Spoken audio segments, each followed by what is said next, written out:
Very good morning to all. हम लोग grammar में पेज नंबर 47 निकालिए आप लोग। Turn page number 47। ओके, यहाँ जो है लैंग्वेज अक्रॉस द क्यूरिकुलम है ना, ये पेज निकालना है। ठीक है, यहाँ पे लिखा हुआ है circle the verbs in this passage. Okay, और यहाँ पे एक पैसेज दिया हुआ है जिसको पढ़ना है और उसके अंदर जितने भी वर्ब्स हैं उनको सर्किल करना है ना। Mosquitoes are tiny but deadly insect. They have two wings. They are found in almost every part of the world. Female mosquitoes lay hundreds of eggs in the still water of ponds and puddles. The eggs hatch quickly. Soon adult mosquitoes paper and fly away. Female mosquitoes bite people and animals to extract blood. Their bites leave swollen, itchy spots on the skin. Male mosquitoes feed on fruit and the sap of plants. Mosquitoes often carry serious disease such as yellow fever and malaria. Many people have died as a result of mosquito bites. Okay, in India, most mosquitoes are harmless. Some, however, are carriers of disease like dengue and malaria. Government bodies spray insecticides and regularly inspect neighborhoods for stagnant water. You can help to check that there is no stagnant water near your house. Although they look small and fragile, mosquitoes are among the most dangerous insect for humans. तो ये जो passage है, इस passage को आप फिर से पढ़िएगा, ठीक है, और इसके अंदर जितने भी वर्ब हैं उनको सर्किल करना है। वर्ब मैंने आप लोगों को पढ़ाया हुआ है, ठीक है। वर्ब क्या होते हैं? जो एक्शन वर्ड होते हैं, है ना, और डूइंग वर्ड्स होते हैं, जिससे किसी ऐसे वर्ड्स जिससे कि किसी एक्शन होने का, कार्य होने का पता चलता है ना, उसको हम लोग वर्ब बोलते हैं, ठीक है। तो वर्ब के टाइप्स भी आप मतलब मेन वर्ब, हेल्पिंग वर्ब, ये सब भी आप लोगों को हमने पढ़ाया हुआ है। तो ये आपको खुद से पहले करना है, ठीक है, फिर मैं इसको मैच करवाऊंगा। तो पहले इसको आप खुद से करिए, ठीक है। इसके बाद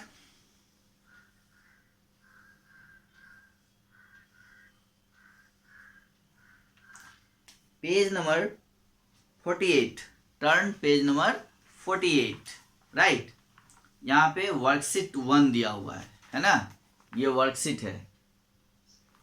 तो इसमें क्वेश्चन है। फर्स्ट क्वेश्चन है, question number A, circle the words that go with the collective nouns. Collective nouns भी हमने आपको पढ़ाया है कि कलेक्टिव नाउन्स क्या होते हैं, है ना।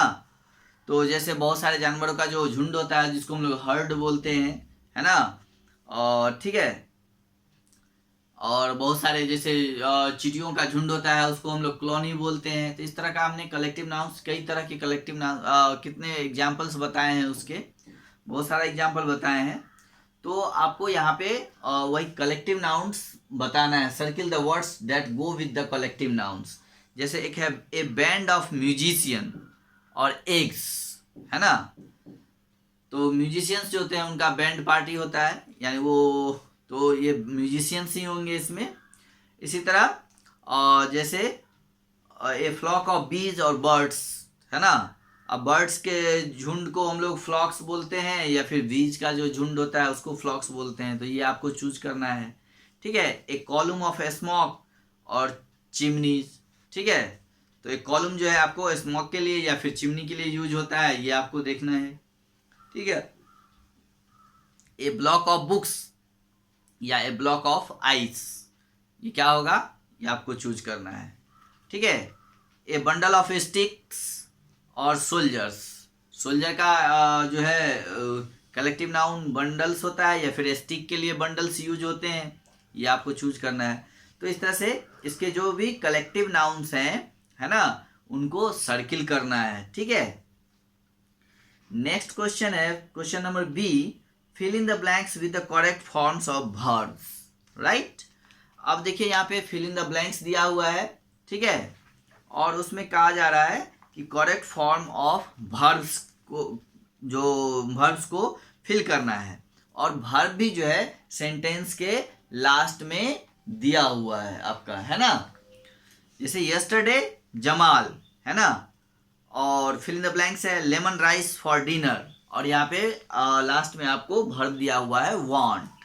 अब ये वांट ही फिल होगा या वांट्स होगा या फिर क्या होगा, ये आपको डिसाइड करना है, पहले आपको बनाना है, ठीक है। तो इसको भी फिल इन द ब्लैंक्स को कंप्लीट करेंगे। उसके बाद नेक्स्ट क्वेश्चन है question number C, underline the verbs, है ना।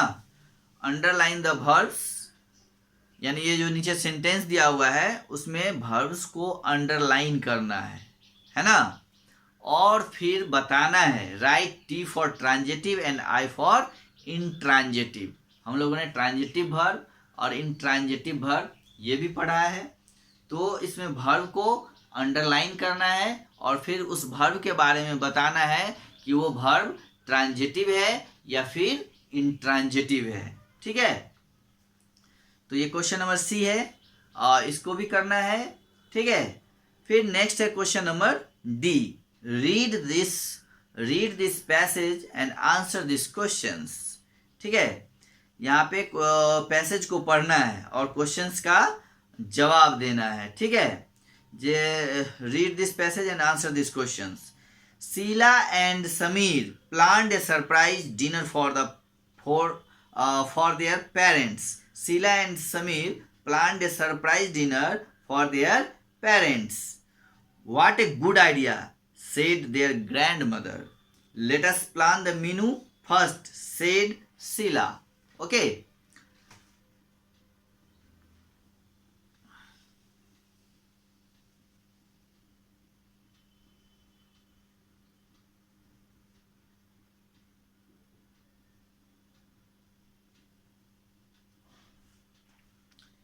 ठीक है, इसी तरह और भी सेंटेंस यहाँ दिए हुए हैं, जैसे Sameer could you bring me a pad of paper and a pencil, she added.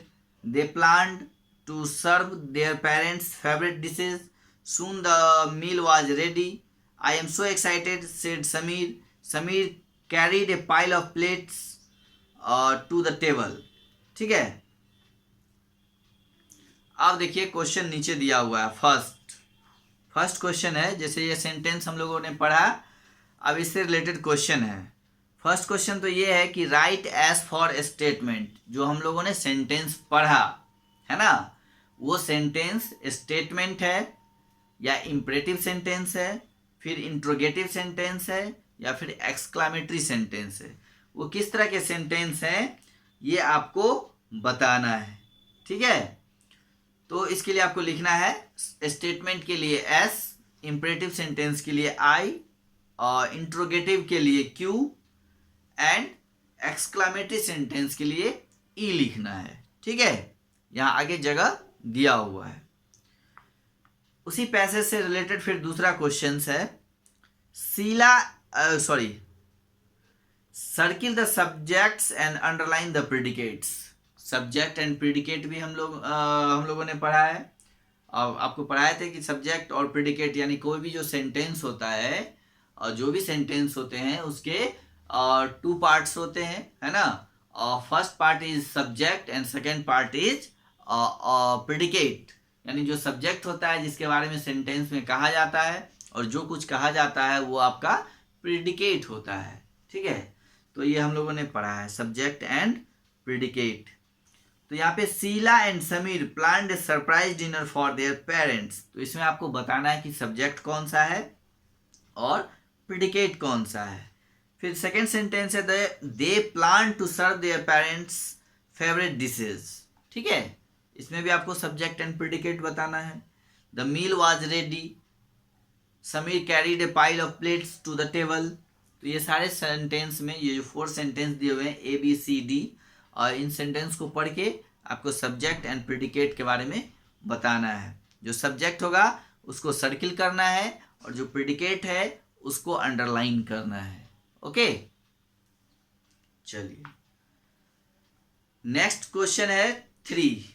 The underline words in the passage are nouns with the underlined words in the passage are nouns. Write them against the correct headings. ठीक है, the underlined words in the passage are nouns. Write them against the correct headings. ये जो passage है ना, और जिसमें word सब underline है, ठीक है, तो जो अंडरलाइन वर्ड्स हैं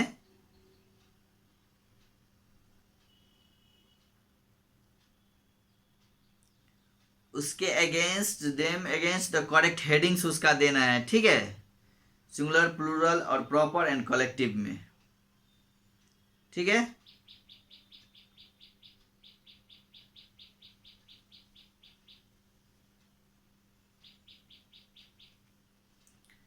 तो ये आपको इसका हेडिंग देना है, जो भी अंडरलाइन वर्ड्स नाउन है। ठीक है, passage are noun, the underline words in the passage are noun. जितने भी अंडरलाइन वर्ड्स हैं, है ना, वो सब क्या हैं, सब के सब नाउन है, और उनका जो है करेक्ट हेडिंग आपको बताना है।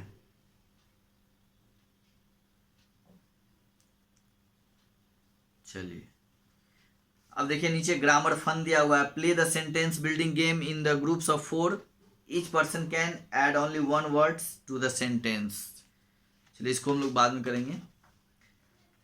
तो ये जो है आपका वर्कशीट 1 है, जिसको आपको कंप्लीट करना है, राइट। इसके बाद फिर आता है रिवीजन 1। ठीक है, और ये जो रिवीजन 1 है इसको भी कंप्लीट करेंगे। फिर हम लोग नेक्स्ट चैप्टर यूनिट 2 स्टार्ट करेंगे। अगर ये रिवीजन 1 है, सॉरी, रिवीजन 1 करने के बाद जो है ये 1 जो यूनिट है आपका वो कंप्लीट हो जाएगा। यूनिट 1 कंप्लीट हो जाएगा, फिर हम लोग यूनिट 2 स्टार्ट करेंगे, राइट। तो इसमें जो भी क्वेश्चंस हैं उसको भी हम लोगों को करना है। ठीक है, और जैसे add capital letters and punctuation marks to the sentence and write them correctly, page number 50 पे देखिएगा। ठीक है, add capital letters and punctuation marks to these sentences and rewrite them correctly. ठीक है, अब यहाँ पे सेंटेंस दिया हुआ है, इस सेंटेंस में क्या करना है, ऐड कैपिटल लेटर। हम लोग जानते हैं कि कोई भी सेंटेंस जो स्टार्ट होता है वो कैपिटल लेटर से स्टार्ट होता है, और कोई जो टाइटल्स होते हैं जो सेंटेंस के बीच में भी होते हैं, या कोई पर्सनल नाउन आ जाता है तो उसका भी जो फर्स्ट लेटर होता है वो क्या होता है, कैपिटल होता है। ये हम लोगों ने पढ़ा हुआ है, तो इसको आपको ऐड करना है कैपिटल लेटर। इसके बाद नेक्स्ट है पंक्चुएशन। पंक्चुएशन हम लोग जानते हैं, फुल स्टॉप, कॉमा, है ना, question mark, sign of exclamation, ये सब चीज़ क्या करना है, ऐड करना है इसमें। और कहाँ पे फुल स्टॉप होगा ये सेंटेंस पर क्या आपको डिसाइड करना है, कहाँ पे कॉमा लगेगा, या फिर क्वेश्चन मार्क लगेगा, या फिर साइन ऑफ एक्सक्लामेशन होंगे। ठीक है, तो ये आपको ऐड करना है। 2 चीज़ इसमें ऐड करना है, ऐड कैपिटल लेटर, है ना, जहाँ पे कैपिटल होगा वहाँ पे कैपिटल कर देना है, और पंक्चुएशन मार्क्स डालना है इस सेंटेंस में, एंड रीराइट देम करेक्टली। उसके बाद फिर से उसको सही से लिखना भी है। ओके, तो ये आपका क्वेश्चन ए है। नेक्स्ट है question number B. Underline the verbs and circle the subjects in this sentences. Underline the verbs, यहाँ पे सेंटेंस दिया हुआ है, my alarm rang at 6 AM। Okay, तो इस सेंटेंस में आपको वर्ब को ढूंढना है, और उस वर्ब को फिर अंडरलाइन कर देना है, एंड सर्किल द सब्जेक्ट्स, और इस सेंटेंस में जो सब्जेक्ट होंगे उसको क्या करना है, सर्किल कर देना है। ठीक है, फिर इसी तरह सेकेंड सेंटेंस है, a crowd of people gathered outside the stadium.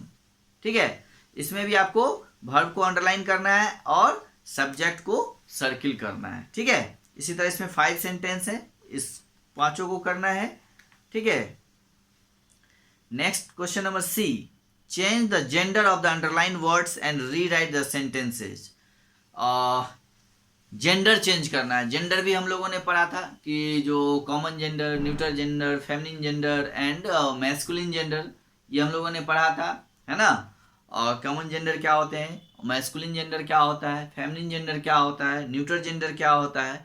तो जेंडर के बारे में भी हम लोगों ने पढ़ा हुआ है। तो यहाँ पे जेंडर चेंज करना है। Change the gender of the underline words and rewrite this sentences, है ना। जैसे लैंड लेडीज, ठीक है, तो लैंड लेडीज है तो लैंड लॉर्ड्स हो जाएंगे, ठीक है। नीस है तो नेफ्यू हो जाएंगे। प्रिंसेज है तो क्या हो जाएगा। इसी तरह से आपको जो है हॉर्स का फिर जेंडर चेंज कर देना है। प्रिंसेज का जो है आपको जेंडर चेंज कर देना है। फादर का चेंज कर देना है। एक्टर का चेंज कर देना है, जैसे फादर का मदर, एक्टर का एक्ट्रेस। ओके, इसी तरह चेंज करते जाना है। और इसमें और भी है, जैसे क्वीन है, बॉय है, पिकॉक है, लायनेस है, गूज है, फॉक्स है। ये सब बहुत ही इजी है, ये आप आसानी से कर लेंगे। तो इसके जेंडर चेंज करने हैं, ठीक है। और इस सेंटेंस को फिर से लिखना है सही करके। फिर क्वेश्चन नंबर डी है आपका, write the plural form of this words. Plural, singular plural तो हम लोगों ने पढ़ा ही है कि सिंगुलर से प्लूरल, किसी वर्ड्स को सिंगुलर से प्लूरल कैसे बनाते हैं। तो हम लोग तो कुछ वर्ड्स ऐसे होते हैं जिसमें एस या ई एस को ऐड कर देते हैं तो वो सिंगुलर से प्लूरल हो जाता है। लेकिन कुछ ऐसे भी वर्ड्स होते हैं जिसके प्लूरल बिल्कुल डिफरेंट होते हैं, है ना। तो उसके अलग ही वो फॉर्म होते हैं, अलग ही वर्ड्स होते हैं, उसमें एस या ई एस फिर ऐड नहीं किया जाता है। तो यहाँ पे कुछ वर्ड्स हैं like child, self, army, deer, lunch, daughter in law, aircraft, puppy, scissors, leaf. तो इन सारे वर्ड्स का आपको प्लूरल लिखना है। चाइल्ड का चिल्ड्रेन, है ना। इसी तरह से सेल्फ का सेल्फ्स, और बाकी जो है उसको आपको कंप्लीट करना है खुद से। इसके बाद नेक्स्ट चैप्टर क्वेश्चन है, question number E, the subjects and the verbs in this sentences do not agree, rewrite the sentence correctly. The subjects and the verbs in this sentence do not agree, rewrite this sentences correctly. यानी कि यहाँ पे कहा जा रहा है कि जो सब्जेक्ट्स हैं और उसमें जो वर्ब यूज किए गए हैं वो सही नहीं है ना।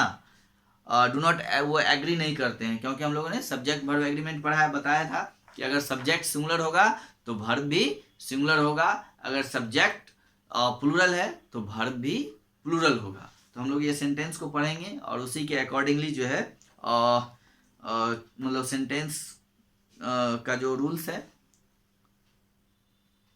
उसके अकॉर्डिंगली इसको चेंज करेंगे, ठीक है। फिर से लिखना है उसको करेक्ट करके। इसके बाद question number next, question number F, next and last, circle the odd word in each set. यानी कि यहाँ पे एक क्वेश्चन, एक नंबर 1 में जो है 1 2 3 एंड 4 वर्ड्स दिए हुए हैं, है ना। तो इसमें से जो है आपको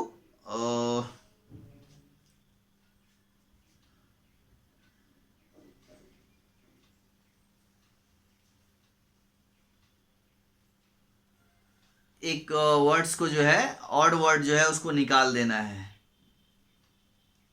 जैसे India, Thailand, London, China, lion, giraffe, octopus, deer, है ना। इसमें कोई एक ऑड है जिसको आपको फाइंड करना है, निकाल देना है उसको, ठीक है। तो ये सब आपको ये जो है ये कंप्लीट करना है होमवर्क, ठीक है। तो ये एक दिन में तो होगा नहीं, और एक दिन में आपको वर्कशीट 1 यानी पेज नंबर 48 एंड 49 इसको कंप्लीट कर लीजिए। और फिर नेक्स्ट डे में रिवीजन 1 एंड जो चैप्टर है पेज है रिवीजन 1 जो है पेज नंबर 50 एंड 51 ये करना है एक दिन में, ठीक है। तो इसके लिए आपको यू हैव 2 days, ओके, आपको 2 दिन मिलेंगे। तो कल हम लोग वर्कशीट 1 का जो है आप बना के रखेंगे और इसको हम लोग फिर से डिस्कस करेंगे इसके आंसर्स को, और आप उसके आंसर्स को मिलाइएगा। फिर दूसरे दिन हम लोग नेक्स्ट डे रिवीजन 1 को चेक करेंगे, ठीक है। और उसके बाद फिर नेक्स्ट डे यूनिट 2 जो है वो हम लोग स्टार्ट करेंगे, है ना, जिसमें चैप्टर है पहला आपको आर्टिकल्स। फिर प्रोनाउंस, आर्टिकल्स भी हम लोगों ने वैसे पढ़ा ही हुआ है, प्रोनाउंस भी पढ़ा ही हुआ है, ठीक है। फिर एडजेक्टिव है, ठीक है। इस तरह से हम लोग और फिर आगे बढ़ेंगे। तो फिलहाल आप लोग इसको आप करिए, वर्कशीट 1 जो है आराम से, ये काफ़ी इजी है। क्वेश्चन मैंने अभी समझा ही दिया आपको सारा, अब सिर्फ आपको करना है, ठीक है। तो कल आप लोग वर्कशीट 1 करके रखेंगे और फिर हम लोग उसके बाद रिवीजन 1 को चेक करेंगे, ठीक है। चलिए, और पीछे मैंने जितना भी वर्ड्स आप लोगों को लिखाया है प्लीज़ उसको भी रिवाइज करिए, जो क्वेश्चन आंसर है उसको रिवाइज करिए, है ना, उसको भी पढ़ते रहिए। और ये नहीं कि हम लोग आगे पढ़ रहे हैं और पीछे छोड़ते हुए जा रहे हैं।